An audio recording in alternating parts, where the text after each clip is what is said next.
What's up, guys? Welcome back to the channel. My name is Ryan. This is Auto Detour, and we are jumping right back into the project Grandpa Trucks build. So I'm going to be perfectly honest with you. I have been working off camera just because I need to really just get some stuff done. And obviously it takes a little bit longer when you're filming every step of the way. So I want to update you a little bit on what I've gotten done so far in between the last episode and this episode. And if you haven't watched previous episodes, be sure to go browse the channel and go check those out. As you can see, a lot has changed here. I was really happy to see that this plastic radiator cover is going to fit back on. This intake tube fits really nicely up against it, kind of runs right along the edge there. You can see I got electric fan out here. This is the second one. Whoops, don't drop that on the ground. I already have the other one in here. Now I went down to Ace Hardware and got these shoulder bolts. They are an M6 by 25 millimeter, which I believe is about an inch long. So they are metric. This aluminum fan shroud does have threaded inserts in it. It just didn't come with bolts to mount the fan. So I picked those up. Those look really nice. They work great. Don't have to have a washer or anything since they have a shoulder style head on them. This one's sitting here because I'm embarrassed to say that I snapped both of these, this one and this one over here, trying to get those put into place. I tried to JB weld them, but as you can see, that didn't really work.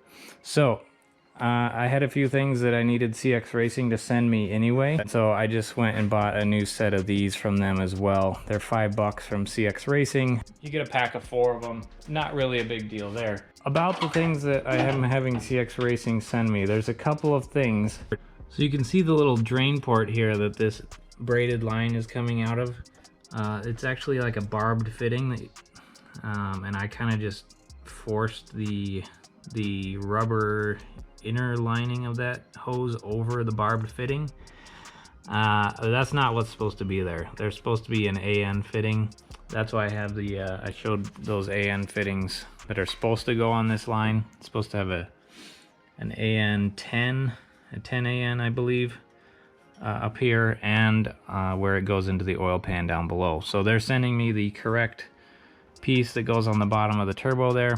And then another issue was they sent me one too many 3-inch T-bar clamp here, and then one too few of the 2.5 inch. So I have an extra one of these, and I was one short for the intercooler down here. I'm missing this one right here.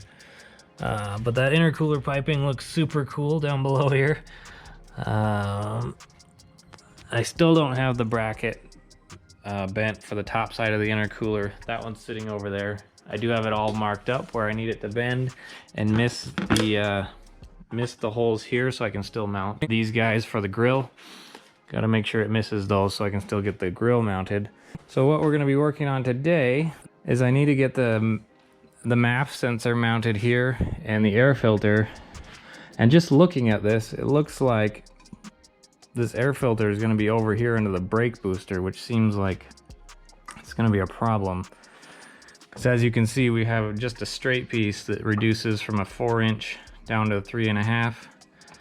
Goes on here, and we're going to end up right over here on the brake booster, which seems like a silly place to put it. So I think I'm going to go online and I'm going to order a 4-inch to 3.5 inch with a 45-degree turn, so we can turn this way, and then we can turn back this way and have the air filter end up over here in the stock airbox location. I think that'll be much nicer. As you can also see, I have the blow-off valve on here. That's all mounted up. Still got to get the line on there. I was just a second ago test fitting the throttle body cover, and it looks like that guy is still gonna fit right over there like that. That'll cover up the throttle body, just give it more of a finished look along with the stock plastic here.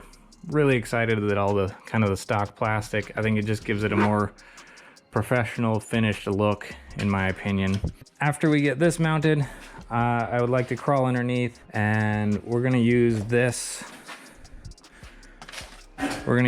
brass block here to tap into the oil pressure sending unit. See if we can't get the oil supply line ran for the top of the turbo, because that's going to be a big step here. So that's enough jabber for the beginning of the video. Let's get into doing some actual work.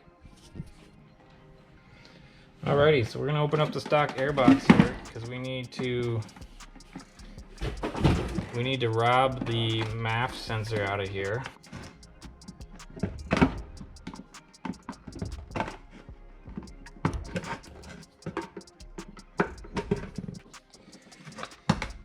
The MAF sensor is attached here. We've got to undo these two bolts.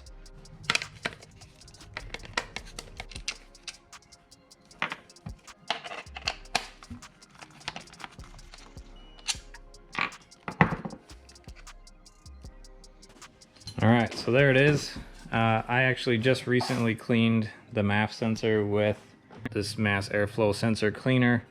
Otherwise, I would recommend doing that before you put it all together.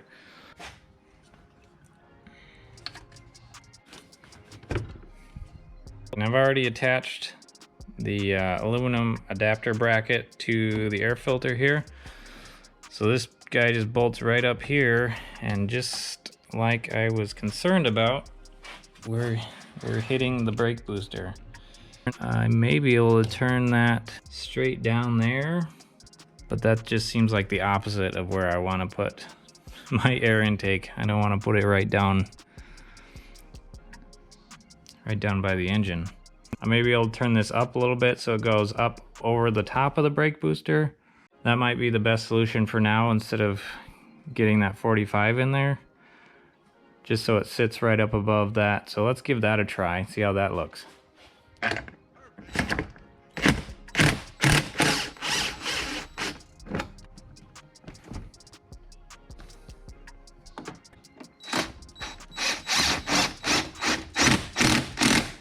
Alright, so that's where that lands. That looks like it'll work okay. Still not my favorite location, being that it's directly above the driver's side header. So I don't know, we'll see. That looks like it'll work just fine for right now. So I would mount this up right now, but it did not come with the bolts to bolt this guy together. And then I'm also noticing that these little brass spacers here, they are not flush with the plastic. So before I even bolt this up like this, there's a gap all the way around the intake there, so I'll need some sort of gasket to put in there to fill that gap. Need some more hardware, gonna need some gasket material to get that mounted up. We're gonna move on to working on that oil supply line. First things first, we gotta drain the oil, which we'll need to do anyway, because we gotta pull down the pan to put in the oil drain for the turbo. Oh my gosh, that's tight.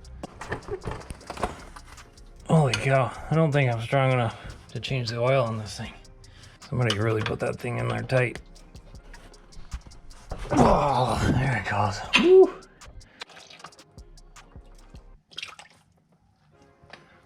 Whoa, almost missed.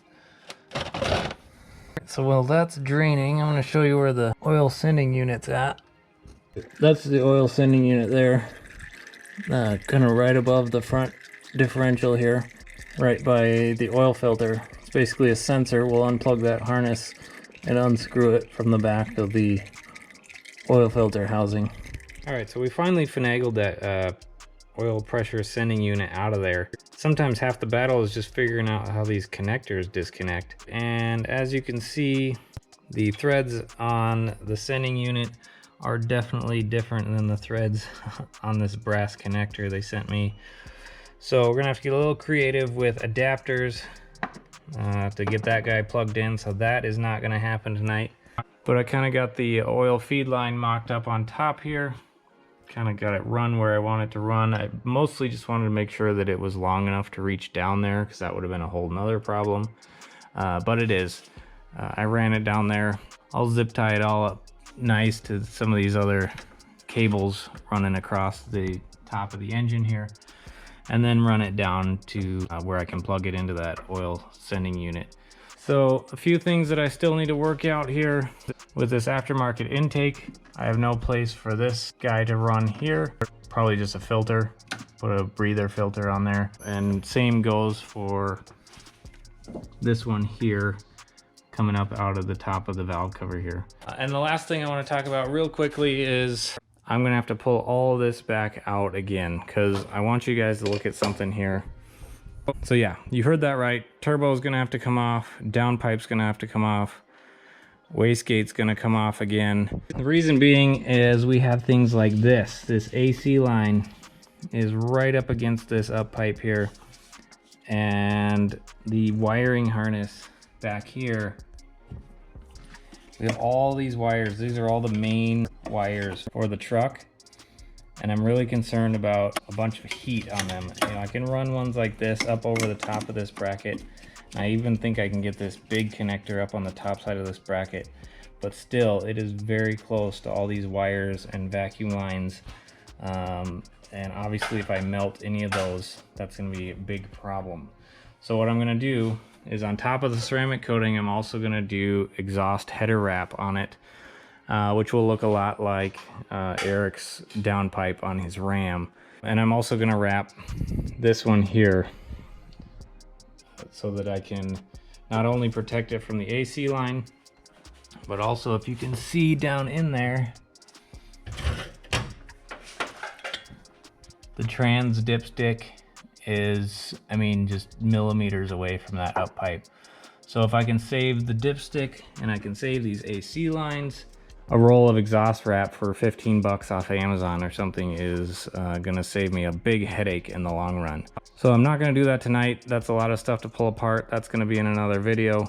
But things are coming along very nicely. Everything seems to be fitting up really, really well. And as you can see down here, Eric still needs to come over and help me cut up this downpipe. That's another big piece of the puzzle that needs to be fixed. And as you can also see, I also squeezed the AC canister back in there. I did have to take the bracket off of it because the bracket does not fit. It hits the downpipe. But I'm happy that it fits in there. Looks like we'll be able to retain the factory, or sort of factory location for that. So all the AC lines are gonna plug back in.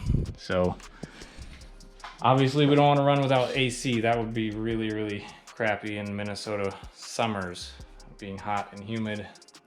That is something that I was not willing to give up. So just lots and lots of small things need to come together to get this thing done. And we're getting close. We're getting really close. I know we need to do a startup video once we get there. To be honest, I'm not sure it's actually gonna run on the stock tune with 60-pound injectors in there. It's just way too much fuel. So we'll see. We'll give it a shot once we get to that point.